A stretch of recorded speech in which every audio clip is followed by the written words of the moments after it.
UK যেহেতু একটি শীতপ্রধান দেশ, এই শীতপ্রধান দেশে ফ্রোজেন শাকসবজিতেই ভরসা রাখতে হবে। কারণ লোকাল বাজারে ফ্রেশ শাকসবজি পাওয়া গেলেও সেটা যে কতদিনের ফ্রেশ সেটাই হচ্ছে ভাবার বিষয়।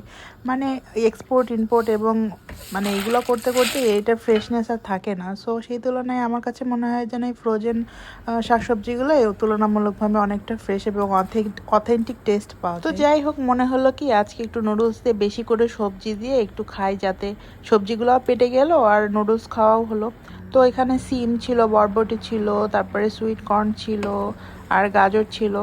আমি আরও ব্রকলি আর ফুলকপিও নিয়ে আসছি, কিন্তু ওইটা আসলে দেওয়া হয় না, কারণ আমার কাছে মনে হলো বেশি সবজি হয়ে গেলে আবার এটা টেস্ট ভালো লাগবে না, দেখা গেলো খাইতেই ইচ্ছা করতেছে না। বাংলাদেশে থাকতে প্রায় বিকেলেই নুডলস খাওয়া হতো, ম্যাগি নুডলস অথবা কোকোলা নুডলস ম্যাগি মশলা দিয়ে। মানে ম্যাগি মশলা আমার কাছে ফ্লেভারটা এত বেশি পছন্দ ছিল যে নুডলস মানে আমার কাছে ম্যাগি মশলা বা অথবা ম্যাগি নুডলস।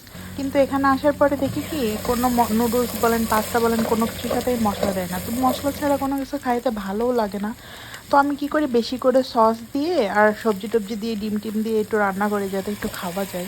তো তারপরও আমার কাছে বাংলাদেশের ওই ফ্লেভার বা ওই টেস্ট বা ম্যাগি মশলার যে মূলত যে টেস্টটা ওইটা না পাওয়ার কারণে আমার কাছে অতটা ভালো লাগে না খাই।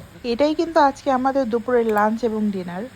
যেহেতু আমাদের টুনাটুনির সংসার, সো আমি যদি একদিন রান্না করতে ইচ্ছা নাও করে, আমি এরকম ঝটপট কোনো রান্না বা ফাঁকিবাজি কোনো রান্না বলা চলে দিয়ে আমি দিনটা পার করে দিই।